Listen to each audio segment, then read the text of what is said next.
Olá, pessoal.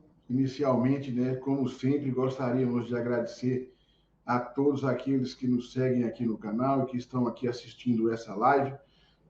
Essa live que ela é para o canal AgroVerdade, ela é bastante desafiadora, porque, como todos sabem, nós vivemos um momento de muita polarização e discussão política, e a gente aceitou esse desafio de fazer uma live onde nós não trataremos de forma alguma de política partidária, de candidatos a presidente da República, mas sim, nós trataremos do que os produtores rurais devem demandar ao futuro presidente do Brasil. Eu, só para esclarecer, eu dei uma geral nas demandas. Nós temos na internet as demandas de 2006, 2010, 2014 e 2018. Não consegui, não estou dizendo que não tenha, mas eu não consegui localizar na internet documento de órgãos ligados ao setor produtivo do agronegócio, associações de produtores, algum documento, né, com as demandas do setor, né, para o próximo mandato presidencial. E aí nós aceitamos, né, esse desafio. Alguém nos também fez algumas sugestões de trazer esse tema para discutir. É muito importante que nós trouxemos pessoas que nós acreditamos que podem dar uma contribuição enorme, mas eu gostaria muito que aqui fosse plantada uma semente onde a gente pudesse, talvez, estimular as associações a fazer um documento e entregar aos dois candidatos que disputam o segundo turno eleitoral. A gente sabe que talvez possa ser até uma ousadia nossa, né, achar que a gente, a partir aqui do canal, possa plantar essa semente, mas a gente existe para poder aceitar esses desafios e tocá-los em frente. Espero que nós tenhamos uma live extremamente produtiva e que seja ela mostrando que o AgroVerdade pode ter as suas diferenças na escolha de candidatos, mas que, com certeza, o nosso propósito é único e as nossas demandas são coletivas, né? A gente sabe que o que é bom para um tende a ser bom para todo o coletivo.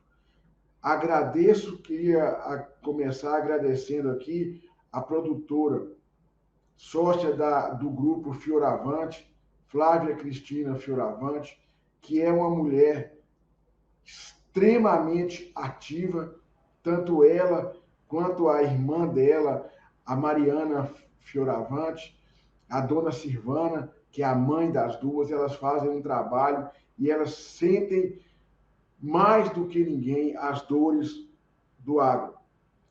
Temos o Guilherme Mincer, que é meu amigo Guilherme, que é uma pessoa que talvez seja das pessoas que mais ouvem o setor de pecuária no Brasil.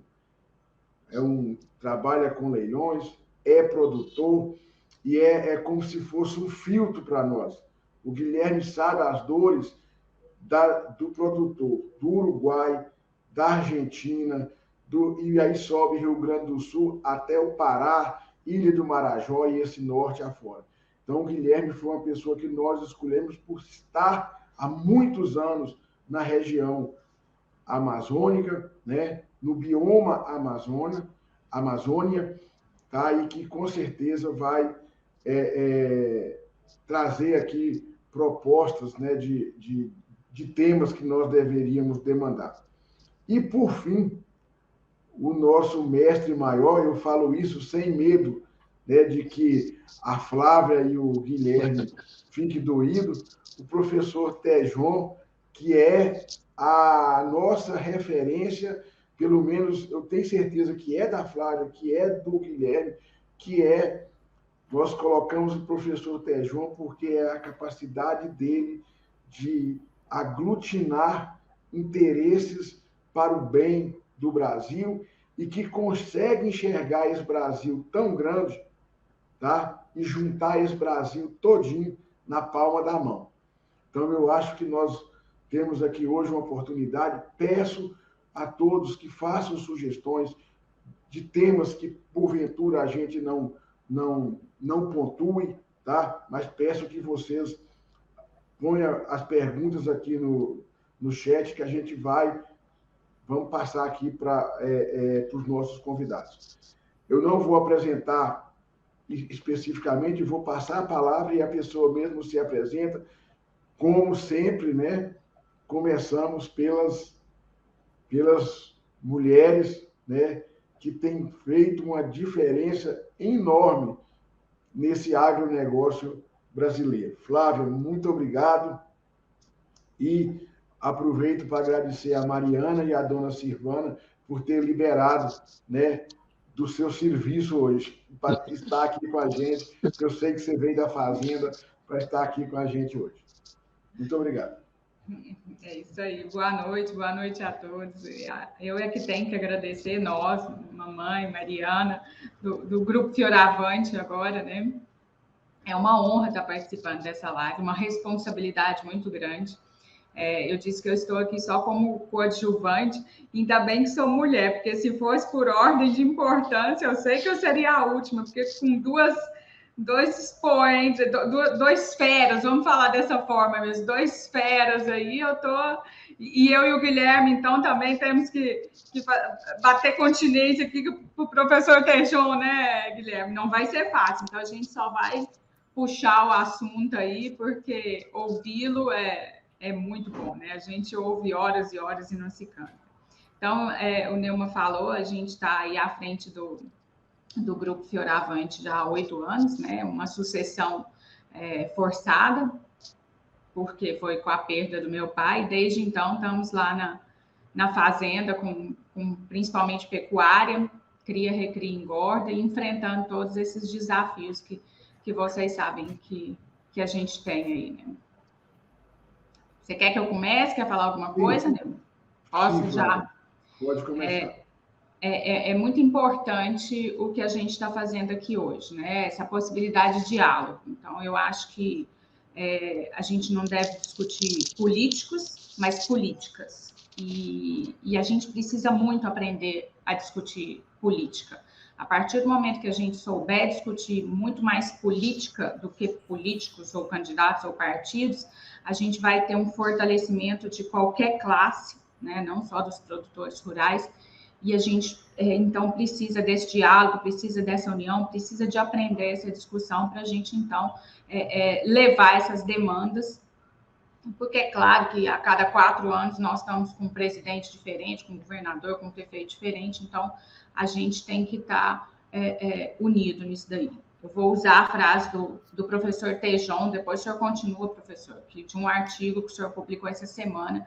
Não é o agronegócio a serviço do Estado, o agronegócio a serviço do Estado ou o Estado a serviço do agronegócio. É uma discussão interessantíssima que todos devem ler. E aí, então, são tantas demandas, né, que nós poderíamos estar pleiteando, e eu tenho certeza que meus companheiros aí de live vão trazer coisas importantíssimas, mas eu tinha que escolher uma, e eu acho que a gente poderia começar a falar do ambiental, né, que tem um leque de assuntos que podem ser discutidos em cima dele, né, mas é algo que traz bastante insegurança, né? Eu tenho certeza que Guilherme, o professor Tejon, podem complementar isso daí, mas como produtora, a gente tem enfrentado isso, da questão do Código Ambiental, uma complexidade de leis, de decretos, de portarias, de regulamentações que a gente que não entende, fica um pouco perdido, não sabe o que fazer, e dá um medo, né? Eu vou usar essa palavra, mas eu não vou nem usar insegurança, mas é medo mesmo, que você não sabe o que vai acontecer. Porque, tá bom, fizemos o CAR, e aí a gente tem o PRA, que é o Programa de Regularização Ambiental. Mas e aí? O código precisa ser regulamentado nos estados. E o estado do Tocantins, por exemplo, ele ainda não regulamentou o seu código.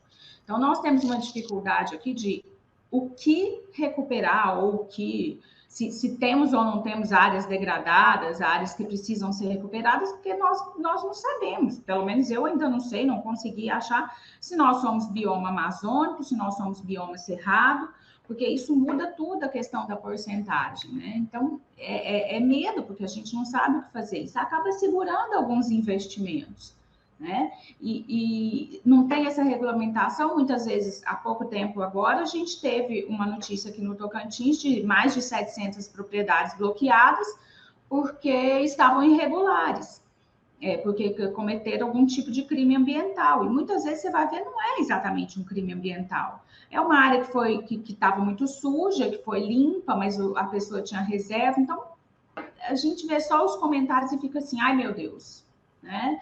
É um medo. Então, acho que isso é uma coisa que a gente precisa cobrar, né? Eu começaria por isso daí e vou escutar a colaboração dos meus companheiros de live aí.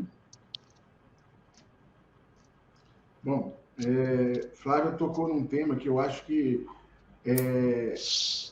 mesmo as pessoas que primam por andar de forma correta, né, é sempre quem tem propriedade rural é muito apreensivo, né? Você vive muito apreensivo. Sem querer tomar o tempo de vocês, eu tive lá na minha chácara um incêndio que ninguém sabe de onde que veio, né? Queimou a chácara, me deu um prejuízo enorme, e eu recebo lá um documento do Ministério Público me cobrando por que eu iniciei aquele incêndio, né? Então, tem muita coisa assim que deixa a gente na insegurança ainda. Realmente, isso é um fato.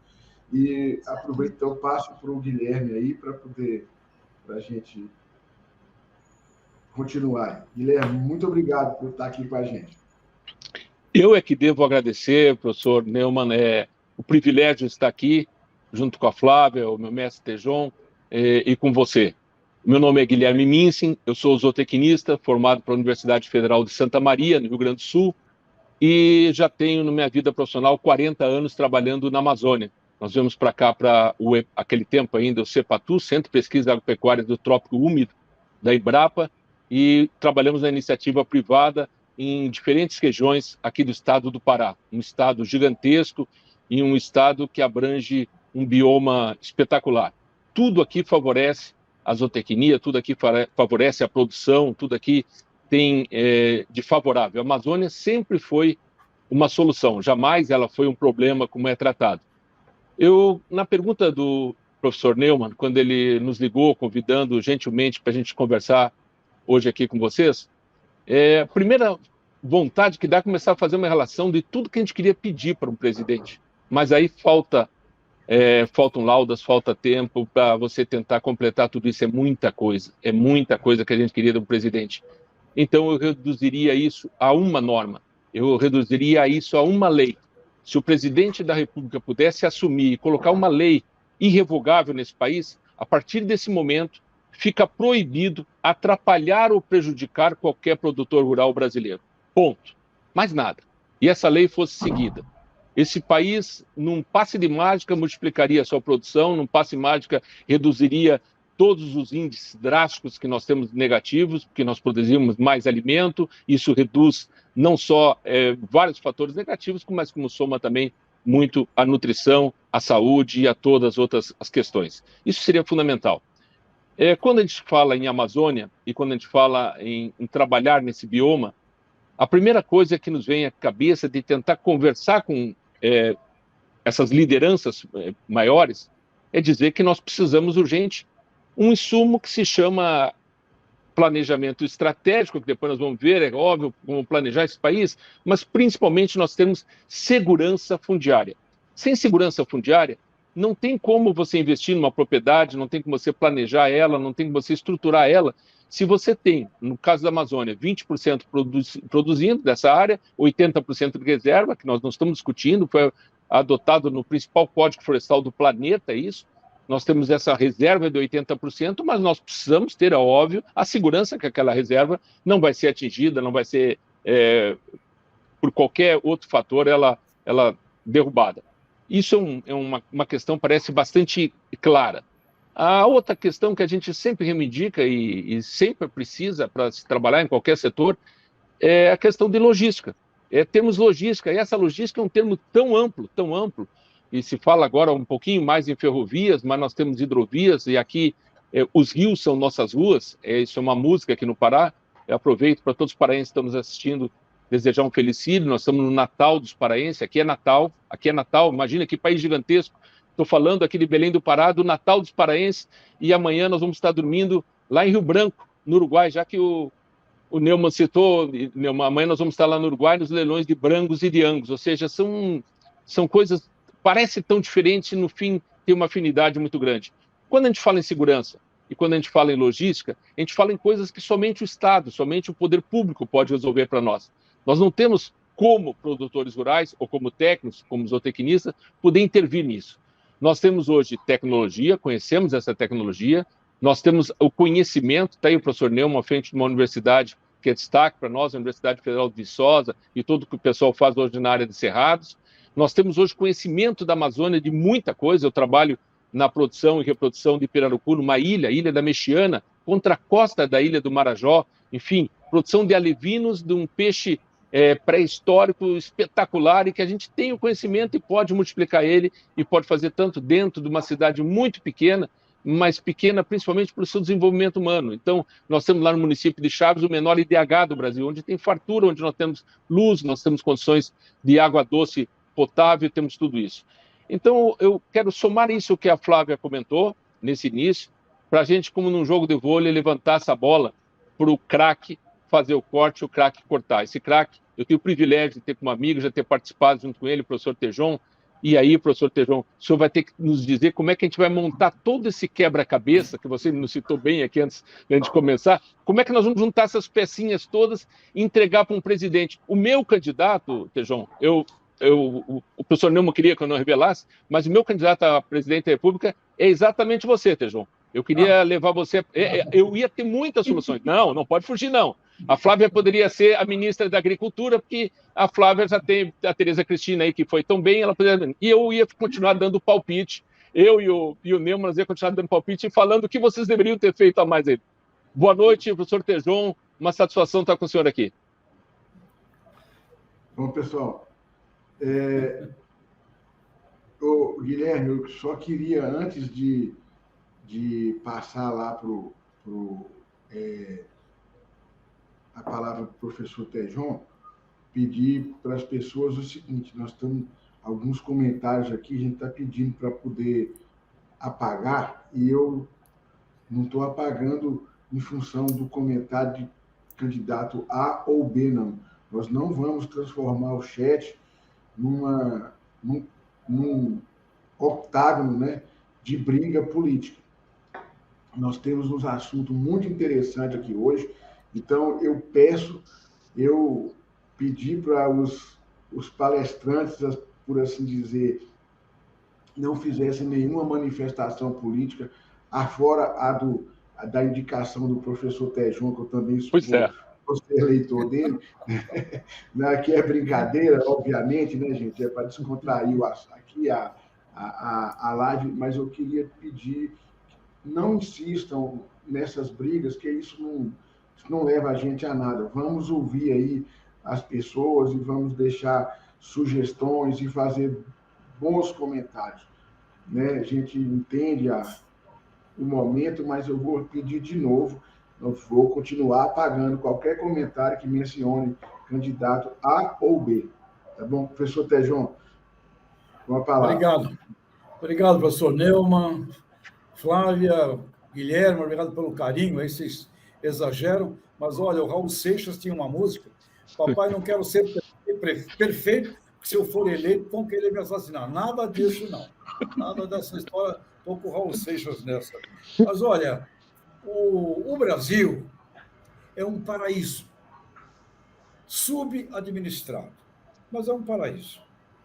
Então, o que eu pediria a um presidente, aliás, fosse ser presidente da minha empresa, presidente da sua, presidente desta empresa chamada Brasil, que tem um faturamento de um PIB de cerca de 2 trilhões de dólares, A primeira pergunta que eu faria é: qual é o valor do Brasil? O Brasil é um país que merece ter 2 trilhões de dólares de produto interno bruto, ou é um país para ter 4 trilhões de dólares? Muito provavelmente, qualquer conta básica que a gente faça, com as realidades brasileiras e os potenciais brasileiros, nós chegaríamos num planejamento estratégico, como o Guilherme salientou.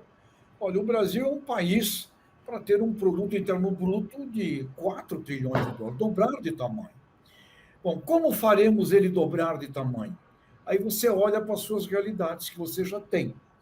Nos últimos 50 anos, nós criamos uma realidade que não existia no Brasil. A partir da ciência,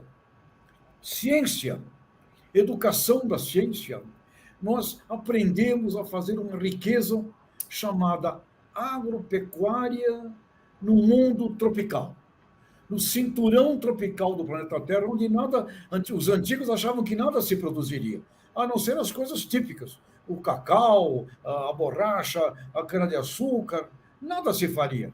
Aprendemos a produzir todos os alimentos do mundo, inclusive o trigo, que nós iremos, sem dúvida alguma, até 2030, na minha opinião, nós iremos a 20 milhões de toneladas de trigo, que é dobrar de tamanho que nós temos hoje, e com isso, inclusive, entrarmos com esse cereal bendito a nível também do mercado internacional nas exportações. Então, qual é o valor do Brasil? Aí, quando você pergunta qual é o valor do agronegócio brasileiro, ele vale 30% do produto interno bruto. Esta simples conta me obrigaria, como CEO, como presidente, espera aí, eu tenho aqui um negócio que vale 30% de todo o movimento econômico brasileiro, e com certeza, se eu fizer essa conta mais aprofundada, eu vou chegar em 30% de impactos diretos e 30% de impactos indiretos. Eu estou falando de um macro setor que significa cerca de 60% do movimento econômico, industrial, comercial, de serviços dentro deste paraíso chamado Brasil. Então, obrigatoriamente, eu teria que olhar este macro setor e preparar um planejamento em todas as cadeias produtivas, do A da acerola, do A do abacate, do A do amendoim, até o Z do zebu.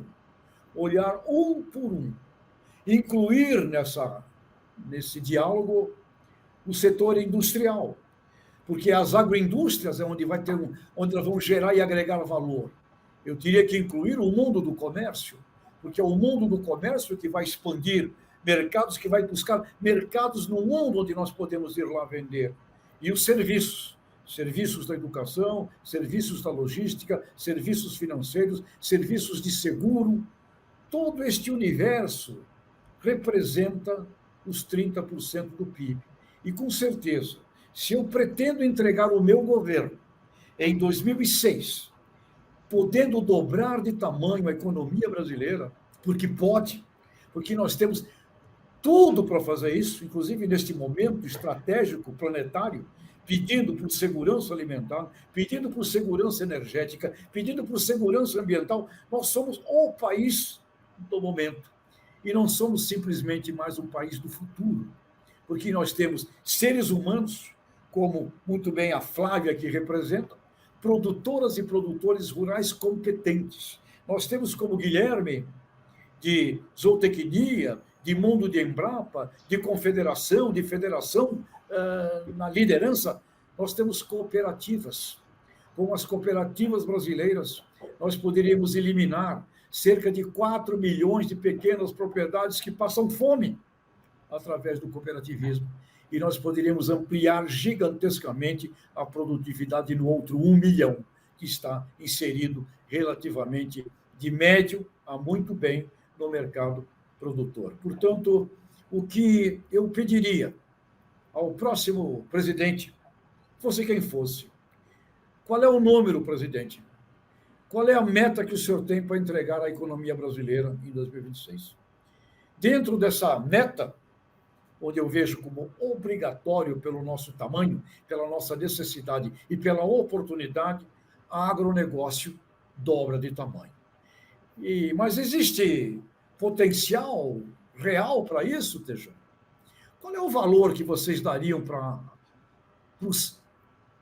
o bioma amazônico? Qual é o valor do bioma amazônico no planeta Terra? Vocês sabem quanto fatura uma livraria chamada Amazon Book? Fatura muito mais do que o PIB dos estados do bioma amazônico brasileiro. Nós podemos quadruplicar, quintuplicar de tamanho as riquezas do bioma amazônico. Qual é o valor do bioma cerrado? Qual é o valor do bioma caatinga, onde você tem lá em Canudos uma cooperativa que reuniu cerca de 100 sertanejos, passaram a fazer produtos de frutos do sertão e passaram a exportar para a Áustria, para a Alemanha, fazer delivery. Qual é o valor dos pampas? Qual é o valor da Mata Atlântica? Qual é o valor do Pantanal? O Brasil tem um valor de ativos que só estão precisando de um rumo, um norte, um planejamento e uma voz efetiva de comando, porque ela vai ser o bem para toda a nação brasileira, envolvendo, claro, como coloca aqui a Flávia, como coloca o Guilherme, o produtor rural, ele é o ser mais frágil do sistema do agribusiness. Porque você tem 500 grandes corporações no pós-porteira das fazendas, as marcas, as agroindústrias, elas impactam 70% do movimento do agribusiness do planeta Terra. E você tem mais umas 100 organizações no antes da porteira que detêm a ciência e a tecnologia, que impactam os insumos, que impactam a mecanização. E você tem aqui no meio, entre a indústria, o comércio do antes e o serviço, com a indústria, o comércio e o serviço depois dos agricultores, você tem aqui no meio, no planeta Terra, 600 milhões de agricultores. Aqui no Brasil, de 5 milhões e meio a 6, dependendo aí das últimas análises que nós vamos ter, idealmente, quando o CAR fosse todo aí finalizado. Portanto, nós temos um universo gigantesco de unidades, na sua gigantesca maioria, unidades pequenas. E esse pessoal, dentro da porteira, é o que mais, foi usado aqui a palavra medo, é o que mais tem direito a ter medo. Porque vocês mexem, e Flávia e Guilherme, vocês conhecem isso mais do que eu, vocês mexem com todos os fatores incontroláveis do mundo. Vocês mexem com guerra de Rússia e Ucrânia, vocês mexem com decisão do Banco Central americano, vocês mexem com decisão de oferta-demanda, vocês mexem com decisão de alguém que cisma de não deixar mais um navio de fertilizante embarcar para o Brasil, vocês mexem com as decisões de câmbio, vocês mexem com São Pedro, clima. Quanto perdemos de grãos nas últimas 2 safras do Brasil por causa de clima? Cerca de 40 milhões de toneladas. Portanto, agricultores, vocês são, e hoje eu reconheço isso, eu dou aula na França, lá na Europa, eles protegem os seus agricultores, sim, e precisamos proteger os nossos, sim, porque ao agricultor, como bem disse aqui o Guilherme, eu diria, é proibido, e posso usar aqui uma palavra mais chula um pouquinho, é proibido encher o saco de agricultor. E é lógico que se tiver camarada ilegal, camarada que está fazendo crime, cadeia com ele. E quem faz o crime, está provável quem faz o crime, não é de hoje. Aliás, o Guilherme conhece mais do que eu perfeitamente todo esse universo. Quem faz o crime, há 50 anos isso existe. É o sacana, é o criminoso, sempre existiu. Agora, nós precisamos de uma liderança que nos mostre um número para atingir. Para atingir este número de dobrar o agro brasileiro de tamanho, nós vamos precisar de meios. Nós vamos precisar de uma logística interessante, não é, Guilherme? Porque não barcaças, né? Esses rios, barcaças movidas infláveis. Por que não barcaças infláveis que vão até o destino? Depois elas não precisam voltar pelo próprio rio. Podem voltar de avião ou de caminhão, não sei. Ou seja, temos muita coisa a fazer em todos esses campos. Mas eu creio que sem um número, sem uma meta, sem um objetivo, e, aliás, o único que eu vi na minha vida de uma meta clara foi do Juscelino Kubitschek. quando ele disse: quero fazer 50 anos em 5. Ele disse isso, 50 anos em 5. Tem gente que critica, etc., mas não interessa. Ele colocou um objetivo. Eu diria, presidente, o Brasil merece um PIB de 4 trilhões de dólares. Por que 4? A China é 17, Estados Unidos é 22. Por que nós, com esta dimensão, esta riqueza, não podemos objetivar 4? E o nosso agronegócio? Ele pode ser 5% do agronegócio do planeta inteiro? 5%? Sim. Quanto teria que ter o movimento? 1 trilhão e 200 bilhões de dólares. Hoje é na casa de 500 bilhões.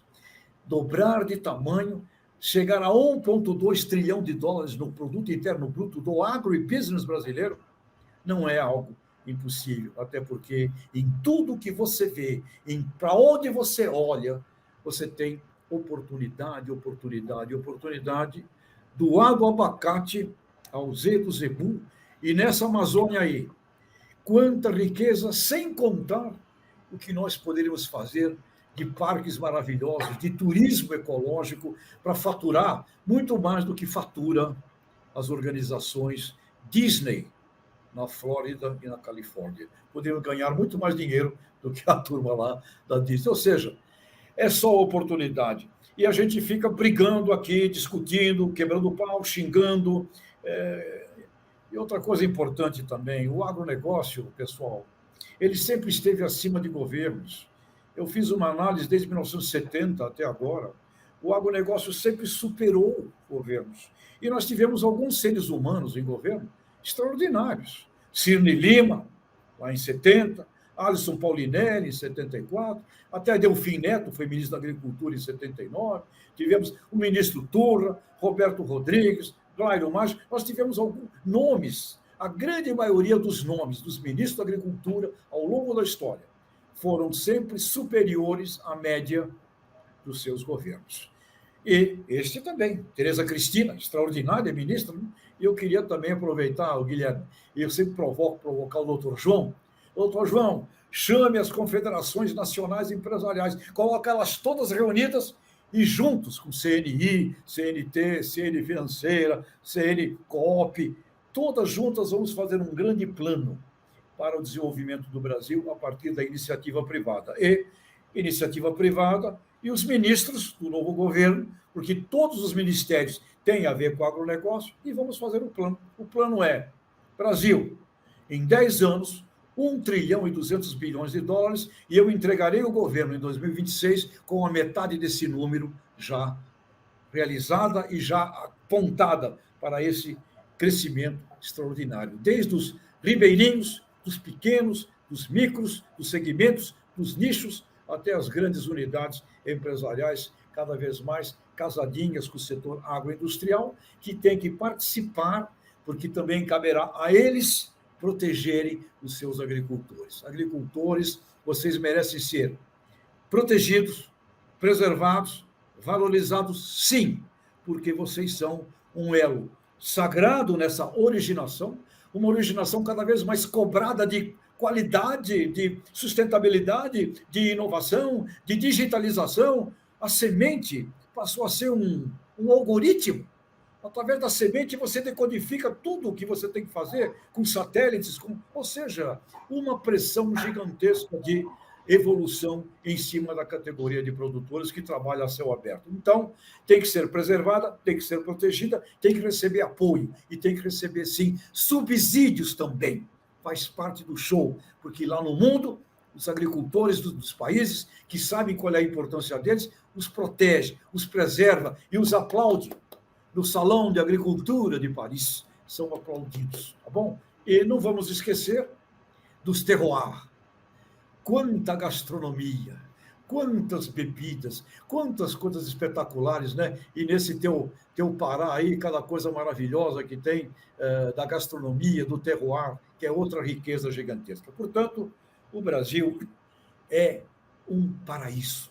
Só precisamos de um jeitinho mais determinado, estratégico, de liderança e, obviamente, não dá para ficar com medo aí de se a terra é sua ou não. Não, eu tenho uma loja, não sei se a loja é minha, mas isso não pode existir. É a aplicação da lei. aplique-se a lei e vamos ao planejamento brasileiro.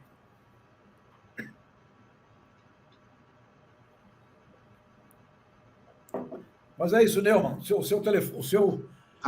Já voltei aqui. Eu dei uma. Bom, como sempre, a explanação do professor Tejon, brilhante, né? E a gente poderia fazer mais uma rodada, mas já tem algumas perguntas. Tem uma pergunta aqui da professora Kênia, que eu queria agradecer, né? E que ela tenha uma responsabilidade muito grande no Tocantins, porque ela é pró-reitora de pesquisa e pós-graduação aqui na Universidade Federal do Norte do Tocantins, e eu acho que boa parte das soluções para o agro, né? O agro é o que é porque teve universidades que formaram técnicos que foram aí, tomaram conta desse Brasil, né? Do Cerrado, da Amazônia, da Caatinga, e as universidades públicas produzem 96% de toda a ciência ligada à agricultura no Brasil. Então, realmente, as universidades têm uma importância grande nesse sentido. E aí a professora Kênia faz uma pergunta que eu vou dar uma ampliada, professora, aproveitando que algumas coisas já foram ditas com relação às metas claras. Ela pergunta: acho que faltam metas claras para as próximas décadas, né? E o professor Tejon já falou isso, né? E aí ela coloca qual a ideia de vocês para a região norte, especialmente o Tocantins, e eu iria abrir um pouco mais, né? Que eu gostaria de falar região norte, mas também falar um pouco do Mato Piba, né? Que é o Maranhão, Piauí e Bahia, né? E mais o Tocantins. E o Pará, que também as pessoas têm colocado aumentando aí, não para 4, mas para 5 estados. Aí a pergunta dela é o que vocês acham que deveria ser pensado de política, né? Eu imagino política agrícola para essas regiões que acho que o Mato Piba é a última fronteira agrícola, né, brasileira, onde se pode expandir aí a agricultura. Vou deixar à vontade para quem quiser comentar. Flávia, é contigo, porque a professora Kênia é minha colega, ela é muito minha amiga, não posso ficar discutindo com ela, viu, Flávia? É tudo contigo no Tocantins. A professora Kênia pode me ajudar nisso daí, né? Quando ela pergunta a ideia, né? A gente sonha muito, né? Mas, na verdade, eu acho que a gente tem muitas ideias, mas a gente acaba estando com problemas que são semelhantes a outros, né? Então, a gente, como é a última fronteira agrícola, a gente quer desenvolver muito mais a agricultura aqui. E aí a gente precisa pensar melhor aqui em logística, que você já falou, né, Guilherme? Então, assim, quando eu penso no Tocantins, quando eu penso como que a gente pode desenvolver o Tocantins, a primeira coisa é a questão de logística, de armazenamento, de transporte, que tem melhorado, mas muito precisa ser feito ainda, né? Então, acho que a gente precisa ter alguns objetivos aí, como o professor Tejon, de ter um líder aí para buscar desenvolver essas ideias que a gente tem, né? A questão da logística. O Tocantins é um estado também muito rico, com várias opções que a gente poderia estar investindo, apesar de ser produtora, de atuar na pecuária, mas eu vejo assim uma gama de outras culturas que poderiam estar se desenvolvendo aqui, inclusive com o extrativismo, que a gente tem em muitas áreas, o capim dourado lá, que é exclusivo nosso. O professor Tejon assim, falou uma coisa do turismo, né? Eu acho que o turismo agro é tão pouco explorado no país, e no Tocantins, então, nem se fala, né? Nós temos regiões lindíssimas, cachoeiras aqui. Então, a gente deveria mais abrir os olhos para essas áreas aí, muitas vezes não só pensando na pecuária, lógico que eu até fugi um pouco do assunto pecuária para não puxar a sardinha só para o meu lado, né? Então, tentar essas outras opções aí, né? Professor Tejon e Guilherme pode me ajudar aí. Bom, Conversando com o Alisson Paulinelli, ele falou, Tejon, não espere mais de governos. É a sociedade civil organizada que tem que agir. Então, quando você pega uma cidade como Maringá, Paraná, considerada a melhor cidade do Brasil para se viver, melhor IDH, você chega lá, como é que vocês estão trabalhando aqui a gestão da cidade de Maringá? Já há anos tem lá um Conselho de Desenvolvimento de Maringá, formado da reunião das entidades privadas, associação comercial, industrial, cooperativas, agropecuária, universidade presente. Esse pessoal forma um Conselho de Desenvolvimento Econômico de Maringá. E aí, eles, inclusive, bastante já avançados, eles contratam consultorias internacionais para preparar um planejamento de onde podemos chegar, quanto podemos aumentar aqui no movimento econômico-financeiro da cidade, como podemos aqui mitigar com isto problemas de saúde, de educação, como é que podemos também proteger as cidades no entorno de Maringá. Eles têm lá um planejamento estratégico da sociedade, independente do governo. Ele me fala o seguinte, quando o prefeito, o governo é bom, só melhora. Quando não é bom, nós não deixamos ele errar tanto. Portanto, a questão sobre o norte brasileiro, a questão sobre qualquer estado brasileiro, passa necessariamente por uma liderança moderna que diga assim, eu preciso dos agentes todos econômicos do meu lado. Eu preciso saber o quanto nós temos de potencial para crescer em cada comunidade, em cada território, em cada canto do meu estado, em cada canto da minha cidade. E quando olhamos por esta visão da busca da riqueza, nós vamos encontrar o caminho para fazer o crescimento. Porque o crescimento do Brasil tem acontecido como? Empreendedorismo, tem acontecido como? Ciência, decisão, né? Aliás, como Winston Churchill disse na Segunda Guerra Mundial, nunca tantos deveram tanto a tão poucos, ou seja, alguns enxergaram antes e conseguiram tomar uma decisão e aprovar recursos, por exemplo, para a criação da Embrapa, da Embrater, lá nos anos 70, que foi sagrado para a gente estar hoje aí no Mato Piba, fazendo o que a gente está, além do empreendedorismo de pessoas como o Flávio. Fico imaginando seu pai, seu avô, de onde vieram, como foi, migrantes brasileiros, gente que saiu de onde estava e foi enfrentar um Brasilzão aí, 30 anos atrás, 40, 20 anos atrás, complicado e difícil. Portanto, nós temos uma raça humana brasileira espetacular do ponto de vista de empreendedorismo. Agora, está nos faltando o olhar do líder. O líder não pode errar. E o líder não pode se dar a possibilidade da distração. O líder perdeu foco, faz com que todo mundo fique estabanado, se chocando um contra o outro. Então, Brasil, um agribusiness de 1,2 trilhão, ele é o quê? Quanto é no mundo? 25 trilhões de dólares o faturamento do agribusiness no mundo. Qual é o faturamento do agribusiness dos Estados Unidos? 5 trilhões de dólares.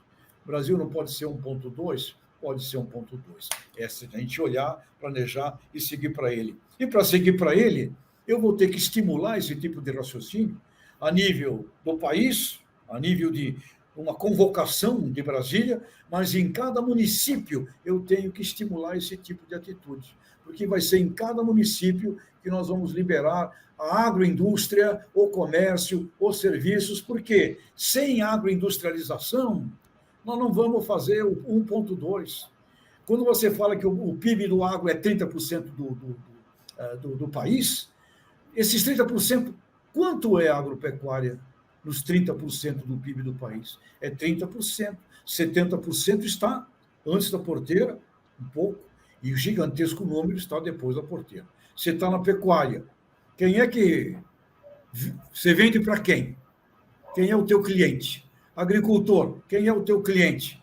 E aí também uma coisa interessante que eu quero provocar produtoras e produtores, vocês são vendedores. Não se esqueçam que vocês são vendedores. Vocês vendem a sua produção para uma trading, que vai vender para uma agroindústria, ou para fazer comida para cachorro na Alemanha, Vocês vendem para uma trading. Quando é hortifruticultura, você até passa por um Ceasa, etc., mas você vende para o supermercado, para o varejo. Então, agricultoras e agricultores, vocês são vendedores, portanto, tem que compreender isso. Eu preciso chamar os clientes. Clientes, venham aqui. Como é que nós vamos melhorar? E você, Flávia, que está na pecuária, sabe muito bem que tem muito para fazer na governança da cadeia produtiva da pecuária, que você domina muito bem, e o Guilherme, que domina todas elas, né? Lá do Chuí até o Oiapoque, você sabe o quanto temos que fazer na governança das cadeias produtivas. Mas nós precisamos de um Juscelino. 50 anos em 5. O Brasil dobra o PIB do tamanho. E esse seria o compromisso moral e ético de um brasileiro na presidência da República. Eu vou trabalhar para esse país ter dignidade de vida, crescimento de renda, porque se o país não cresce, nós vamos discutir miséria, nós vamos discutir doações, até que ponto isto vai. E o país é gigantescamente maior do que aquele que nós estamos conseguindo transformar em economia e também preocupação grande que nós temos que ter, ainda com níveis de pobreza que não fazem sentido existir num país com essa coisa espetacular que o Brasil tem. Não é um país para ter miséria e pobreza. Bom, tem uma pergunta aqui, vou pedir para a Letícia colocar aí para a gente, né? Que é do Raimundo Maciel, que eu acho que ela é um pouco dentro da conclusão do professor Tejon. Ele fala o seguinte: em relação ao próximo presidente, imagino que o agronegócio demanda uma visão clara e realista de mercado, incluindo as possíveis influências geopolíticas. Nesse sentido, a Ásia seria o foco? Olha, Raimundo, parabéns. Eu tive uma reunião outro dia, eu participei aqui na Fiesp em São Paulo, com embaixadores, embaixador da China, embaixador da Europa, embaixadores. E eles pediram, pelo amor de Deus, não politize as nossas relações internacionais. O Brasil tem que ser um país vendedor. Nós vamos vender para o mundo inteiro, um país da paz, não politize. E quando nós olhamos os mercados, todos os mercados são potenciais clientes brasileiros. Nós já vendemos para 190 países. Só que nós vendemos, por exemplo, nós somos o maior do mundo em suco de laranja. O maior do planeta em suco de laranja. Maior produtor, maior exportador. Conversando com o pessoal desse setor outro dia, eu perguntei, vocês não podem aumentar o negócio? Não, nós já somos os maiores do mundo. Eu perguntei, qual é o consumo per capita de suco de laranja na China? Qual é o consumo per capita de café na China? Qual é o consumo per capita de amendoim? Ou seja, quando você olha o mercado como o chinês, uma coisa muito importante na estratégia, diversificação. Não é bom e não é inteligente você ter praticamente 50% dos seus negócios em um cliente, porque você não sabe o que pode acontecer. Então, você tem que diversificar. Mas você pode vender mais para a China de um monte de coisa que você hoje não vende. E você pode vender para mais clientes coisas que você tem hoje à venda concentrada em alguns poucos clientes. Começando com o pessoal muçulmano do setor da comida halal, eles me disseram, vocês não sabem vender. Vocês não vendem, vocês tiram pedido. Vocês podiam vender 4 vezes mais para o mercado halal muçulmano. Portanto, oportunidades gigantescas em tudo que é mercado, quando você olha todos os mercados. E aí você podia me perguntar, mas e a África, os mercados com problemas de IDH muito baixo, de miséria, de pobreza? Para esses setores, nós temos que oferecer o nosso conhecimento tecnológico, nós temos que oferecer os conhecimentos da Embrapa, um Senargem, nós temos que oferecer a sabedoria que o brasileiro aprendeu a fazer, porque precisamos ajudá-los a ter gente com mais renda lá também. Portanto, o Brasil pode vender tecnologia, pode vender ciência e precisamos vender muito mais produtos também de valor agregado, porque a venda de commodity, mas cuidado, que nós fazemos uma elaboração. Quando a nossa carne brasileira vai para o mundo, ela passou pela indústria. Quando o açúcar vai para o mundo, passou pela indústria. Quando a citricultura vai para o mundo, passou pela indústria. Então, não é que a indústria não esteja presente, mas nós precisamos ter um valor agregado maior, mais percebido, e marcas, nomes, né? Marcas também que aumentem o valor agregado do Brasil lá fora. Portanto, Brasil é um oceano perfeito de oportunidades. E eu queria até desafiá-los aqui. Biogás, gás natural e renovável. Imagina o que nós não podemos fazer de biogás, de biometano, a partir do interior brasileiro, com biodigestores. Nós podemos ter toda uma mobilidade gigantesca através do biometano. E eu diria também a vocês o seguinte, quando você fala do norte, a visão do norte, ok, tem que ter um planejamento estratégico para o norte, mas quando falamos a cidade de São Paulo é a capital da capital financeira do agro brasileiro. Aqui em São Paulo, tem condições também de fazer muito mais do que nós já estamos fazendo. Portanto, depende de liderança, e uma liderança que não se vitimize, e uma liderança que reúna as forças criadoras, porque o Brasil não é um país para sofrer.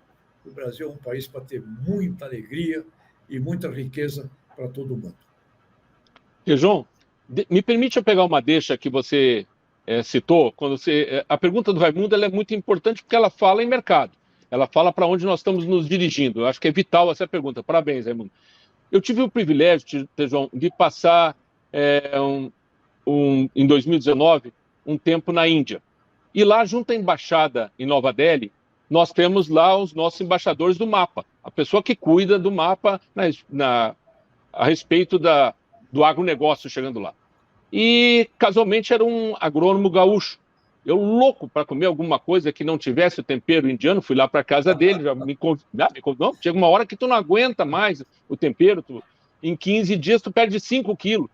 E, bom, quando conversa com ele, ele me pergunta, Guilherme, o que tem falando de produtos, sentando lá, a gente fala dos nossos principais produtos, ele pergunta quanto entra de suco de laranja, que eles precisam muito na Índia. Não entra um copo de suco de laranja. Não exportamos suco de laranja para a Índia. Quantos frangos vocês poderiam nos vender? Não entra um frango na Índia.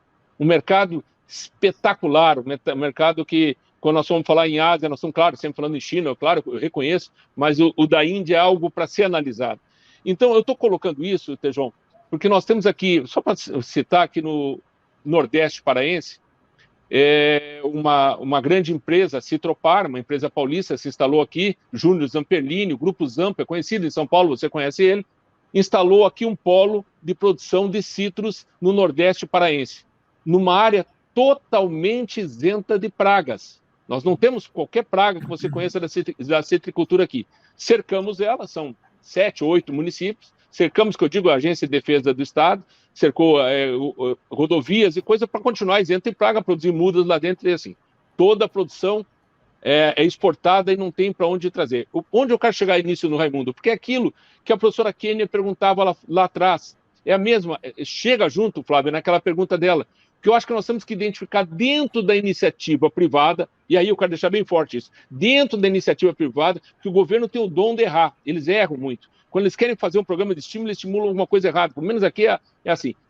Onde eles estão colocando clusters, onde eles estão colocando verticalização de produção do agronegócio e que ela é viável lá na ponta e que ela se mantém, que ela se trabalha. Estou citando alguma coisa aqui da Índia. E aí a professora Kênia conhece, aí no Mato Piba todo, vários clusters desses importantes. Olha, quem é que pode produzir no planeta? Algum cacau com nível de qualidade que nós temos na Transamazônica. É impossível, porque não vai ter clima, não vai ter terra, não vai ter... Isso aí foi traçado uma terra, algum tempo atrás, em 1970, pelo mesmo que o Tejon já falou, era Cirne Lima o ministro, e ele traçou de Altamira até Itaituba, esses mestres, esses caras são doidos, Tejon, são fora da casinha, é muito acima do que a gente sabe, e traçaram já essas rodovias para as terras mais férteis. E aí, bom, nós vamos juntar essas histórias todas, da pergunta do Raimundo, da pergunta da Kênia, e junto com o que o Tejon falou e a Flávia falou, e mostrarmos que nós temos vários desses clusters, onde nós somos quem pode produzir um peixe de 220 quilos, como é o pirarucu da Amazônia, da carne extraordinária, produzir a pele, produzir o couro, trazer as escamas do pirarucu, como nós temos na Amazônia, não vai ter ninguém. Quem pode produzir dendê? Há pouco o Tejon está falando de nós temos a segurança energética, nós temos esse óleo formidável do dendê, que é defesa do meio ambiente. Ora, onde você planta cacau, onde você tem castanha, você tem que preservar a floresta. Não existe castanha do Pará sem ter floresta intacta, aberta, alta. Então, nós vamos precisar, Tejon, onde eu quero chegar isso contigo, nós temos que inverter a nossa... Nós ficamos sempre na defesa, eu já conversei isso com a Flávia, nós estamos sempre se defendendo. Poucas vezes a gente consegue ir para ataque. Nós temos que inverter isso com esse próximo presidente e mostrar, olha, nós temos várias coisas que vocês nem imaginam que nós podemos produzir aqui. Não temos qualquer comparação em outra parte do planeta. Então, esse cluster, eu vou encerrar agora com uma coisa para levantar a bola para a Flávia. Eu tive, Flávia, agora o privilégio pelo CNA de apresentar na última Expo Inter, no Centro Internacional, na área central, onde tinha, imagina, a imprensa, estava visita de presidenciável, estou muito no foco, produção de proteína animal na Amazônia. Olha, eu digo, ou eles me pegam ou eu não saio mais daqui, mas eu tinha várias saídas ali para esteio, eu sabia por onde sair, ou eu não consigo sair daqui. E eu levei o caso, que algum de vocês conhece, o professor Neumann conhece bem, o caso aqui de uma fazenda, propriedade do Altair Bulamarque, onde a gente produz carne de brangos, e temos aqui as vitrines do brangos, e colocamos a carne, são 2.000 novilhas brangos que nós colocamos por ano nessa vitrine. Essa carne hoje, Flávia, ela é colocada dentro da comunidade israelita de Porto Alegre. Olha bem, dentro da comunidade israelita de Porto Alegre. Quando eu cheguei no Pará, a carne aqui de qualidade vinha para os aviões da Varig ou da Transbrasil. Nós não tínhamos carne, não é questão de comparar zebuíno com gado europeu, não. É porque não tinha, era carne ou de gado velho do Marajó ou de res de descarte. Hoje, o Pará já coloca, por causa de uma, claro, uma questão israelita, por causa do abate, que o Altair colocou para um trabalho que a gente faz forte lá com brangos, são novilhas até 20 meses de abate, nós colocamos carne no Rio Grande do Sul, através de um rabino que fica em São Paulo e que acha que a carne daqui tem mais valor. Olha onde nós estamos chegando nesse Brasil. Esse Brasil ninguém conhece. Esse Brasil, para explicar para um presidente da República, não dá. Nós vamos tentar para um ministro. Então, eu vou voltar ao meu caso. Eu acho que ou é Tejon de presidente, ou então vai ficar difícil para os próximos meses. E eu vou deixar essa bola com o Neumann, viu, Neumann? Porque tudo isso aí que a nossa professora sabe tão bem, ela tem muitos clusters desses para fazer no Tocantins. Eu queria só complementar, viu? Eu acho assim que o Brasil, eu não sou entrevistado, mas eu não aguento não dar o meu palpite. Eu acho que o Brasil, de forma alguma, ele deve esconder as suas mazelas para o mundo. De jeito nenhum. Nós temos que assumir. Eu acho que assumir erro, né, e deficiências é o primeiro passo para a gente corrigir. Se a gente não assumir, a gente não corrige. Mas nós temos um problema sério que o brasileiro adora. Eu acho que quando ele chega na Europa, é lógico que tem as exceções, ele acha bonito contar que ele viu a Amazônia ser desmatada. Ele nunca foi na Amazônia. Então, assim, o Brasil tem esse problema. Eu lembro que tinha uma ministra, eu não lembro de qual presidente que era, o Tejon deve saber, que era a Dorothea Werneck. Ela era ministra do turismo. E ela fazia uma conta e falava o potencial que o Brasil tinha, mas um dos grandes empecilhos que tinha é que o Brasil só aparecia na mídia mundial com assalto, sequestro, só coisa ruim. Ou seja, a gente também precisa de mudar esse discurso sem querer, como é que fala? Omitir as nossas mazelas, mas nós também precisamos de, como diz o caboclo do interior, né? É uma no cravo e uma na ferradura. Para cada coisa ruim, se a gente conseguir mostrar uma boa, já ajuda, né? Então, eu acho que voltando aqui um pouco, eu faço uma outra pergunta para vocês.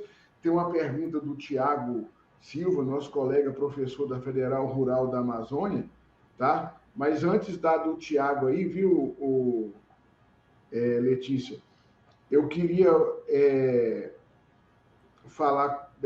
fazer uma pergunta ou pedir que as pessoas comentassem. Vocês acham que que existem risco do Brasil, né, tentar criar políticas que freiem esse mercado de commodities para exportação?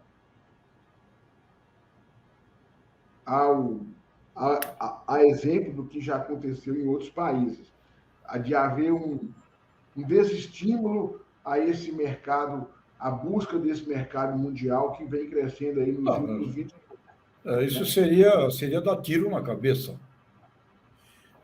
Essas coisas são completamente insanas. Agora, se o Brasil não crescer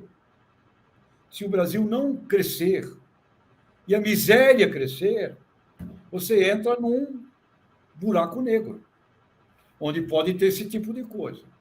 É sagrado o seguinte: o Brasil tem que crescer, o Brasil pode crescer, e o Brasil pode sim dobrar o agrobusiness dele. Isso é fundamental. Agora, essas histórias de querer parar, de taxar a exportação, o Brasil já fez isso em experiências antigas. Isso não dá certo. Isso não funciona. E qualquer coisa no Brasil para progredir, qualquer produto brasileiro para progredir dentro do Brasil, ele tem que ter relacionamento internacional. O milho era o primo pobre da agricultura. Não valia nada. A hora que começamos a acessar mercados internacionais. O feijão tem que acessar mercado internacional. O arroz tem que acessar mercado internacional. Então, quando você acessa mercado internacional, tudo progride, porque o sistema de agribusiness progride. O frango, o suíno, a carne, as frutas. Nós podemos multiplicar por 2 as exportações da fruta no Brasil, e com isso nós vamos efetivamente fazer com que o consumo per capita de fruta no Brasil cresça. Então, o país tem uma dimensão gigantesca para poder ter esse tipo de ideia. Agora, quanto mais agregação de valor, sim. Quanto mais agroindústria, sim. Quanto mais marcas, quanto mais presença nos supermercados, sim. Sem dúvida alguma que isso é importante, mas não existe possibilidade nenhuma de querer frear exportações do Brasil. Neumann, eu vou te dar só uma frase para te ver que é impossível isso aí. Eu concordo plenamente com o Tejon.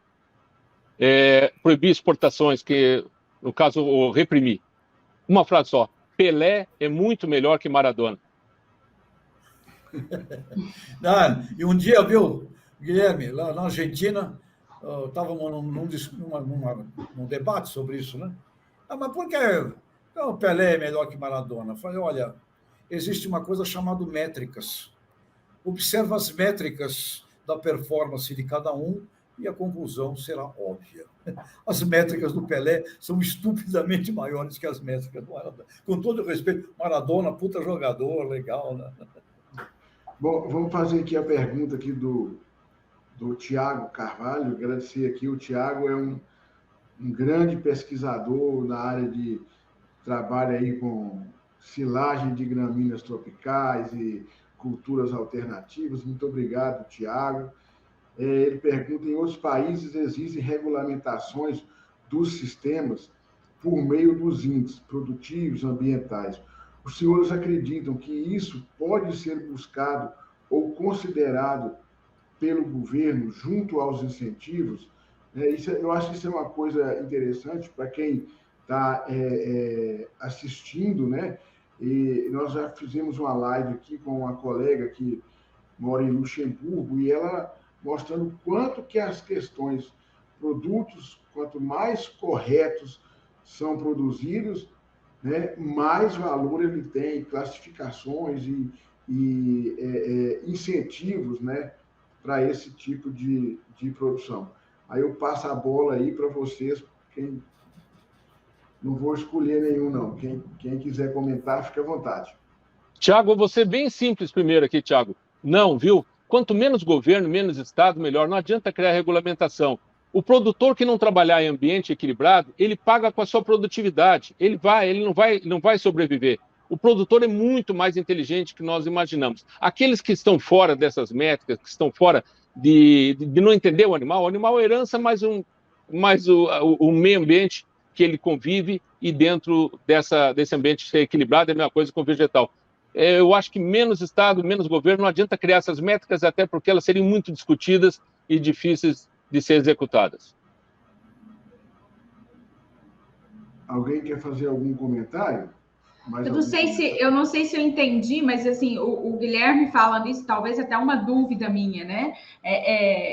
A gente tem até umas coisas que eu tinha pensado antes da live também, que a gente poderia discutir. Mas eu não sei se é isso. A questão, além de eu concordar plenamente com o Guilherme, que quanto mais regulamentação, parece que mais burocracia, mais dificuldade, não sei se é isso que você quis dizer, mas eu vejo também, quando a gente vê, me preocupa essa questão de outros países, a gente pode trazer, eu acho que a gente, a não ser que a gente desenvolvesse algo aqui próprio, a gente tem uma dificuldade muito grande com dados, com números. Vejam a questão, um exemplo aqui, tamanho do rebanho brasileiro.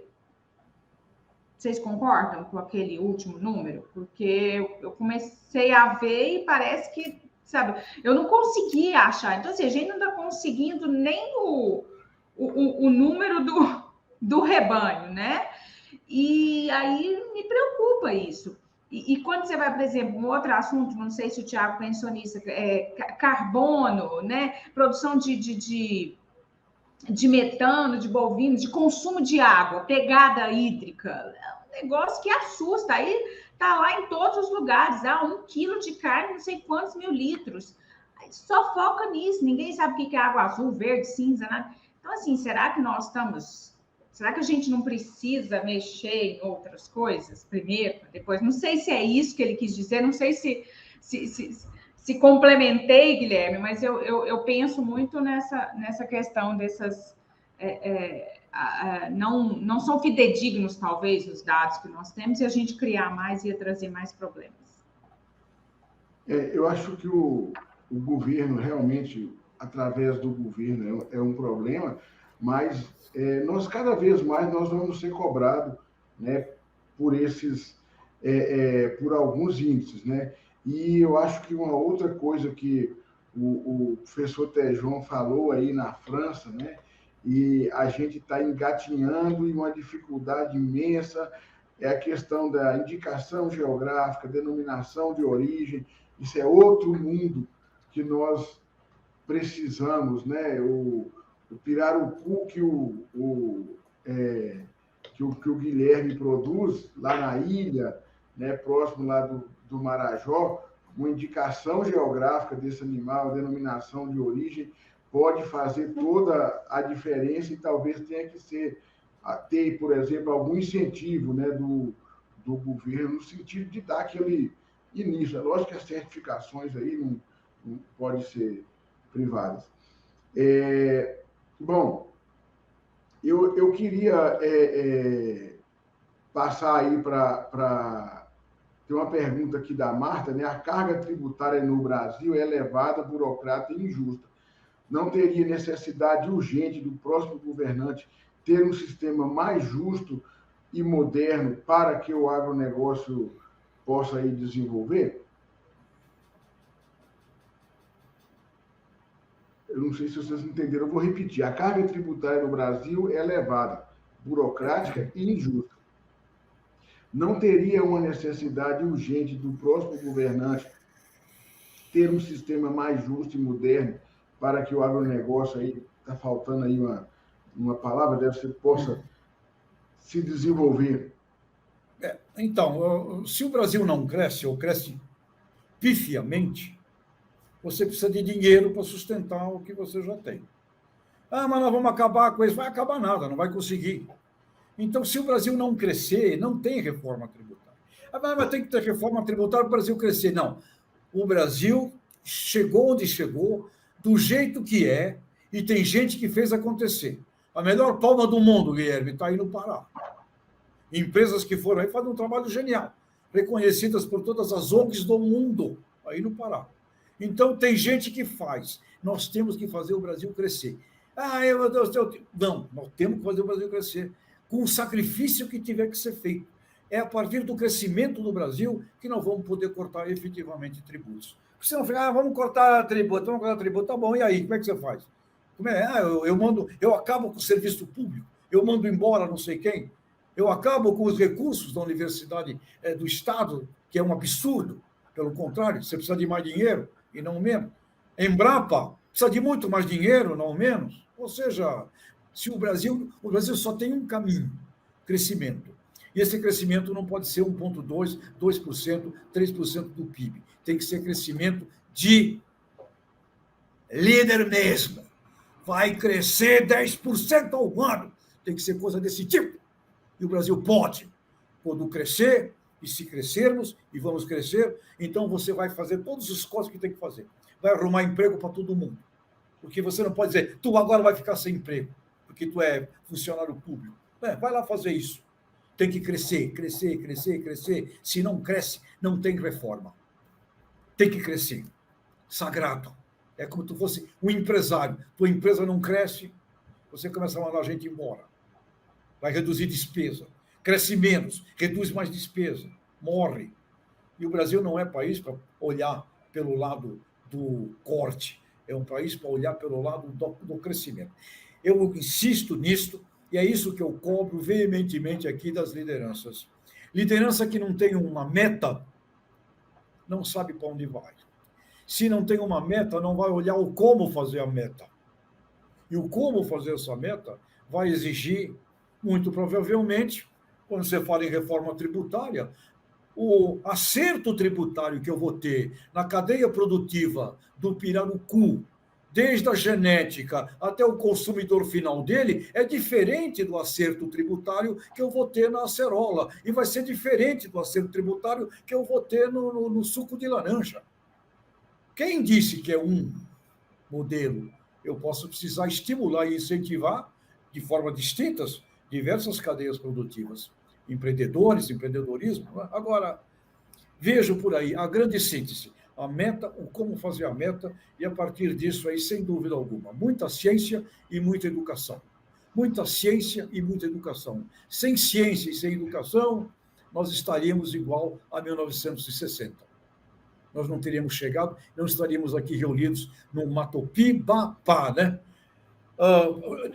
Neumann, eu estou com compromissos aqui, eu vou precisar sair. Como é que está o tempo aí do nosso papo? Não, professor, eu acho que nós também já estamos bastante adiantados, tá?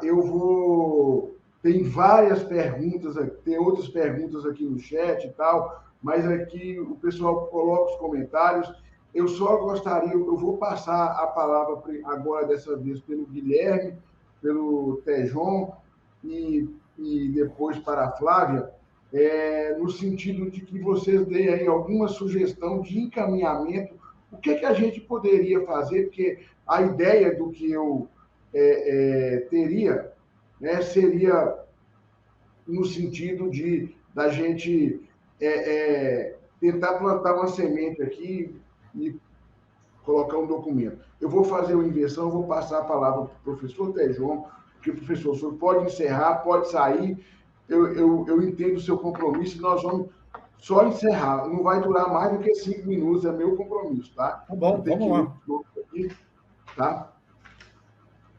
Pode começar, professor. Eu começo. De uma maneira muito pragmática, eu reuniria, no estado de Tocantins, eu reuniria os líderes do setor industrial, comercial, dos serviços e da agropecuária. Incluiria neste grupo, eu estou falando de 4 líderes, Coop, meia dúzia de federações que comandam o PIB do estado do Tocantins. Incluiria nisso representante dos trabalhadores, incluiria nisso a academia, a ciência e a academia, e formaria ali um núcleo para darmos início a um planejamento de crescimento do estado de Tocantins. E com este grupo, mais algum secretariado meu de alta competência, e, se necessário, mais o apoio de algum organismo internacional, eu procuraria trabalhar num planejamento estratégico de crescimento do estado de Tocantins, do Pará, de cada estado brasileiro. E, a partir disso, esse seria o modelo que eu levaria para Brasília. Como presidente, eu convocaria imediatamente os presidentes das confederações nacionais empresariais, com os meus ministros e com as minhas assessorias, e diria, juntos, para crescer o país, juntos e não um contra o outro. juntos. Ah, mas nós temos diferenças. As diferenças ficam para depois. Agora é juntos. Isso é alguma novidade? Não. É assim que os Estados Unidos faz. A pressão do setor privado é fortíssima junto ao processo do governo. É assim que a Holanda faz, é assim que esses países agem. Uma grande presença da competência humana existente e que tenha um objetivo. E aí cabe ao líder. O objetivo é o bem do país. Como eu ouvi do presidente da Hindustan Lever, lá na Índia, quando estava com ele, a Unilever da Índia, ele falou, se é bom para a Hindustan Lever e não é bom para a Índia, não vai ser feito. Aí é onde você vai alinhar efetivamente os interesses desse capitalismo consciente e também de uma visão que tem que ser efetivamente humana. Nós temos que também aprender a cuidar dos seres humanos que não conseguem prosperar, porque já foi o tempo. Ele não vai para frente e deixa para lá. Ele vai pedir que você progrida. Então, nós temos que cuidar de todas as pessoas. E, aliás, eu deixaria aqui um conselho de líder. Você, líder, se você não gostar de uma pessoa da tua equipe, você condena a tua equipe à desconfiança. Você não pode não gostar de uma pessoa da tua equipe. Então, eu diria, presidente, você vai ter que abraçar todo mundo. Os diferentes. Porque não tem jeito. Se o líder não abraça todo mundo, a equipe não vai confiar nele. Porque hoje ele não gosta daquele, mas amanhã ele pode não gostar daquele, e depois não vai gostar daquele outro. Portanto, é uma arte maravilhosa essa da liderança, e eu espero que o Brasil consiga este ser que tem esta iluminação para reunirmos o país, convocando efetivamente a iniciativa privada e cobrando dela, junto com o governo, as decisões que o Brasil tem que fazer para prosperar. Sem crescimento, na minha opinião, sem um plano de crescimento, tudo que se fala de reforma é palavra jogada ao vento. Temos que crescer, gente. E vamos lá. Neumann, Guilherme, Flávia, vocês aí, batalhadores, e viva a faculdade, viva a universidade, Neumann. Viva o lugar onde a gente deixa de ser bicho, a gente aprende a ser um ser humano que raciocina, que vai se servir do conhecimento de milênios, né? Vai agradecer o conhecimento de gente que deu a vida para a gente aprender, né? Puxa vida. Parabéns, viu, Neumann? Parabéns aí a vocês. Muito obrigado, professor. Eu acho que suas colocações aqui são...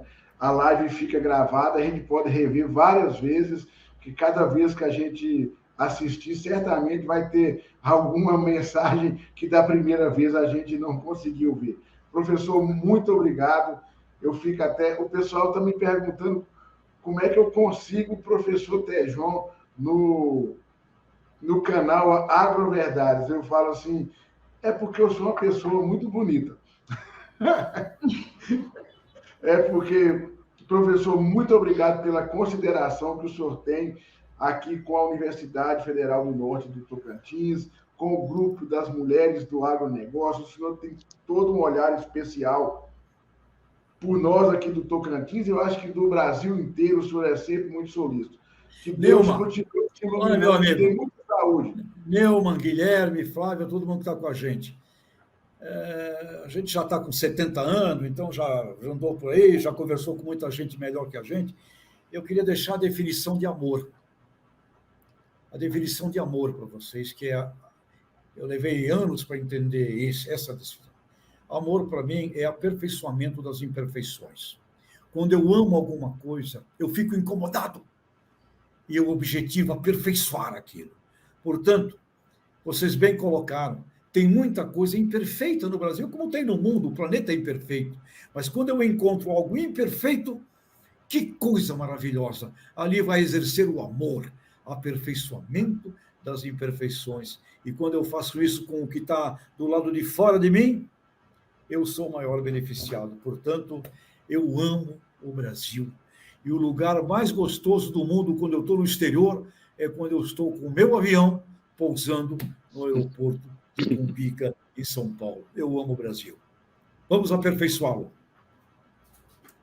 Obrigado, professor. Tchau, gente. Valeu. Obrigado, Tejon. Obrigado por estar com você novamente. É um privilégio.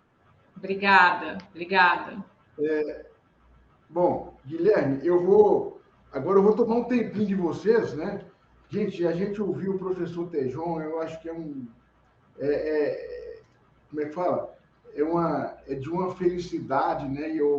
E a gente sabe, ele tem um compromisso, mas você faz um convite para ele tem o maior prazer de vir no canal. O canal AgroVerdades perante as mídias, o professor Tejon escreve no jornal Estadão, está na Band, e vem no canal AgroVerdades, porque ele acha que a gente faz um trabalho interessante. Então, a gente fica muito feliz.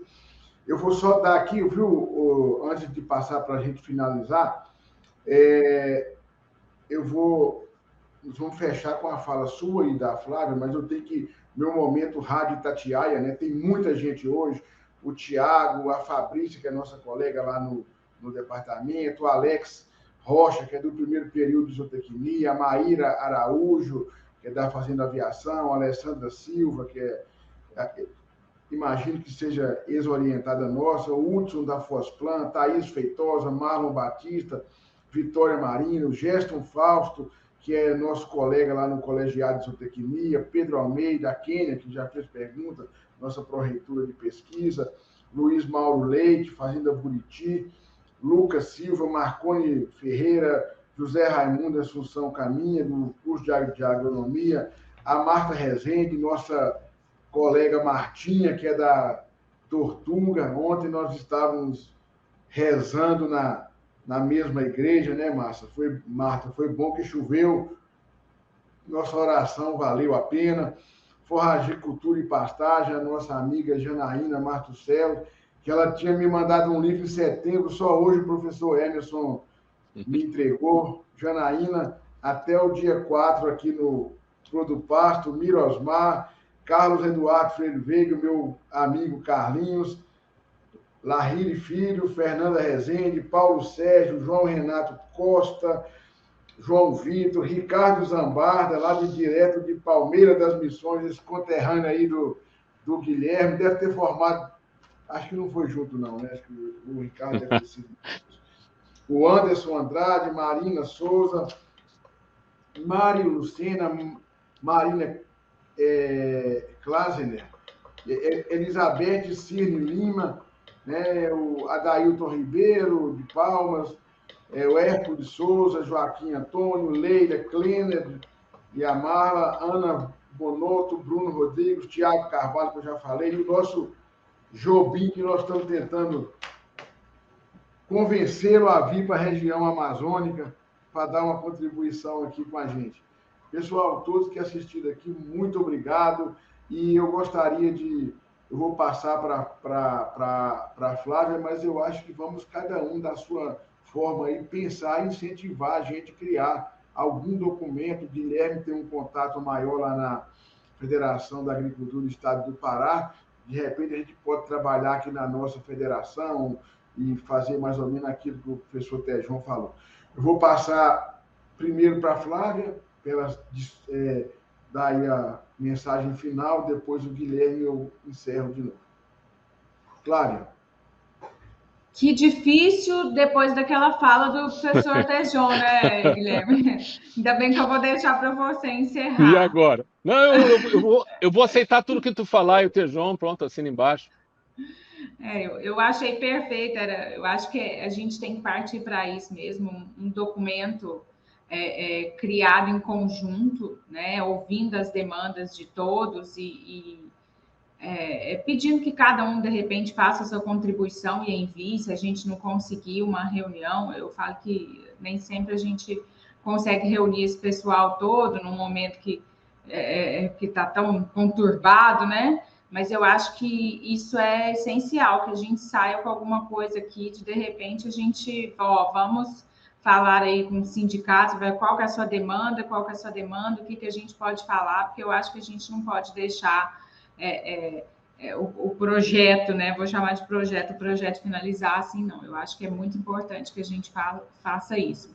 E eu já estou, inclusive, a nossa sugestão, eu sempre falo de comunicação, né? Então, acho que a gente precisa pedir algo e trabalhar em relação à nossa comunicação, porque a gente, além do medo que eu falei lá no início, a gente tem eu vou dizer assim, uma mágoa, talvez, uma tristeza, o Guilherme pode me ajudar nisso daí, por sermos tão criticados, né? E eu acho que, na verdade, as pessoas não estão conhecendo o verdadeiro agro, né? Nós não somos o que se diz, eu acho que nesse documento, nesse líder que o professor Tejon, né? Uma das coisas que a gente deveria exigir é que, se for para falar do agronegócio, tem que conhecer o agronegócio. Porque quando o Guilherme fala de proteção de proteína animal na Amazônia, né, uma coisa tão... E de uma carne diferenciada, né, não é uma simples commodity, eu tenho certeza que muita gente deve achar um absurdo isso, né? A gente aplaude, fica feliz, né, Guilherme? Mas você foi falando aí, eu aqui vibrando com isso, né? Mas, ao mesmo tempo, pensando essa falta de comunicação que a gente tem para levar isso, para mostrar, ninguém está destruindo, né? É coisa boa, traz... O Brasil produz riqueza, o agronegócio produz riqueza, a gente precisa mostrar isso, a gente precisa levar isso para todos os nossos brasileiros. Passo a bola para você, Guilherme. Posso encerrar, despedir? Desculpa, Guilherme. Posso despedir? Fica aí, Flávia. Não, fica aí até o final. Flávia, é o seguinte, a gente vai passando um momento, essa é uma oportunidade que o professor Neumann nos deu, de a gente poder trocar essas ideias, e quando ele começou a fazer a relação de quem estava nos assistindo, vai passando um filme, que a gente conhece, não vou dizer a maioria, mas quase todos a gente conhece, né?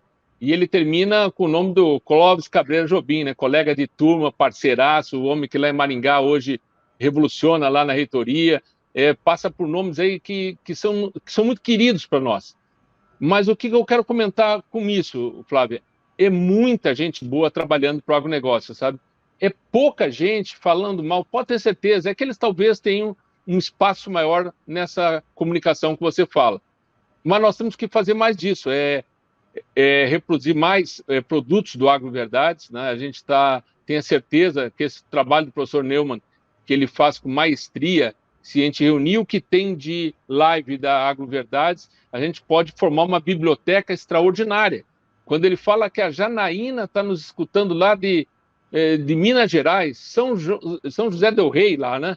É uma menina que sabe tudo de pastagem, mas essa guria, ela dorme um dia numa cama de leguminosa, outra de gramínea, é uma coisa impressionante. Eu estive conversando com ela lá em Manaus agora, é de um conhecimento, então a gente vê, esses caras estão nos assistindo aqui, cara, esses caras estão escutando o que nós estamos falando, Flávio, então é muito bom. A professora Kênia, eu sou discípulo dela, então é muita gente boa ao lado do agronegócio, muita gente de capacidade, muita gente que sabe o que está falando, gente que tem potencial, gente que pisa no barro, gente que usa botina, gente que usa bota e chapéu, e tem uma capacidade intelectual muito superior do que desculpe o termo, esses abobados falam de vez em quando, eles nos atingem com coisas tão ridículas que a gente acha graça, mas eles têm público para isso. Paralelo a isso, né, a gente tem esse privilégio, eu sempre falo isso, eu falei em off antes, professor Tejon, a gente sabe da capacidade, não só essa capacidade que ele tem de comunicação, que é fora de série, ele é contratado pelas grandes empresas do planeta, mas ele tem uma história de vida, né? Todo mundo aqui já assistiu a história de vida do professor Tejon, né? Do que ele passou para chegar aqui, ou como ele chegou até isso. Então, quando a gente vê esses exemplos, a gente vê o que a gente está fazendo, Flávio, você que é bem mais nova, é muito pouco ainda perto do que eles já fizeram, o que eles já passaram, o que eles tiveram que ultrapassar para chegar nisso, né? A história de vida do professor Tejon é uma história que tem que ser contada, repetida, principalmente nas academias, principalmente para aquele pessoal, os alunos lá do professor Neumann, que tem que saber que esse cara, olha, foi forjado assim, ele cresceu assim, né? Ele foi criado por uma outra família, que é a família dele, é claro, mas após vários acidentes, e ele chega hoje no ápice da comunicação. Tanto é que quando ele fala, nós somos obrigados não só a escutar, interpretar e ver onde ele está querendo chegar. Para esse livro, para esse resumo, eu estou chamando de livro esse resumo do professor Tejon, que ele comentava, e a gente falava de comércio, falava de várias outras coisas importantes, eu colocaria, Neumann, primeiro, que em termos, claro, para a gente colocar em outras palavras, é óbvio, mas ficava proibido de alguém atrapalhar o agronegócio. O agronegócio sabe trabalhar, e quando eu falo agronegócio tem que ter muito cuidado, porque o pessoal político gosta de separar pequenos de grandes produtores, eles gostam de separar isso para dizer que agronegócio é grande, e não, agronegócio é tudo aquilo que se planta, se comercializa e que se pode colocar à disposição. Então, precisamos muito nisso para nós termos a desejada segurança alimentar e segurança energética sonhada por todos, e dizer a esses que estão nos escutando, nosso muito obrigado, viu?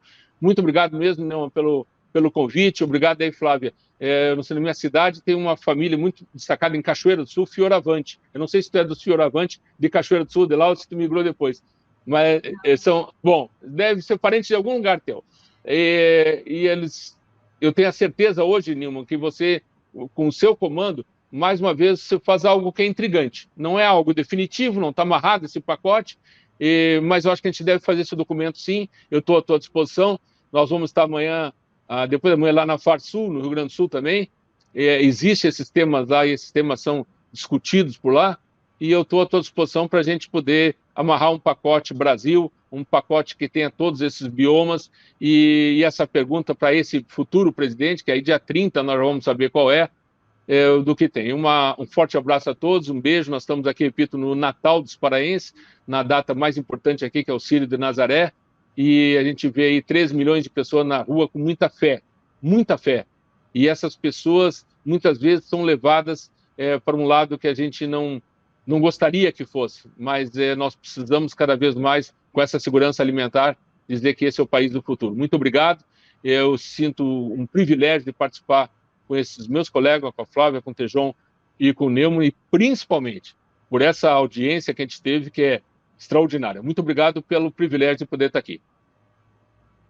Bom, eu já agradeci ao professor Tejon, agradeço ao Guilherme, que é uma pessoa extremamente ocupada, a Flávia, que representa aquela pessoa que está ali no dia a dia trabalhando.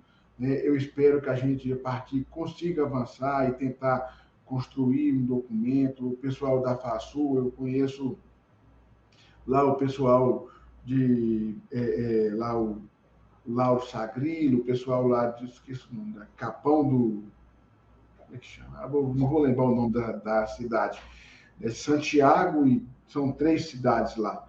E acho que Santiago do Boqueirão, ali tu pega Santiago do Boqueirão, Unistalda, e ali em cima tu vai para São Borja. Tem não sei o que do Cipó. Alguma coisa. É Capão do Cipó. Capão do Cipó. Exatamente. A gente tem alguns contatos lá. Depois tu me pergunta as cidades aqui da Amazônia que eu fico melhor, viu? Você já é patrimônio cultural da Amazônia brasileira. Mas, pessoal, eu só queria encerrar e pedir, eu acho que nós fomos muito felizes, a gente não discutiu política, e a gente pede que, quando a gente for fazer um documento desse, vamos trabalhar despido de qualquer, como diz o professor Tejon, as diferenças depois. Agora é discutir o que é melhor para o agronegócio brasileiro. Depois a gente pode até, se for quem tiver paciência, né, discutir as questões políticas partidárias. Mas muito obrigado a todos que nos assistiram, e nós vamos estar conversando com o Guilherme, com a Flávia, com as lideranças do agronegócio, para ver o que a gente pode fazer nesse sentido. Muito obrigado a todos, e a gente sempre encerra dizendo: esse foi mais um AgroVerdades, passando o agronegócio do Brasil a limpo.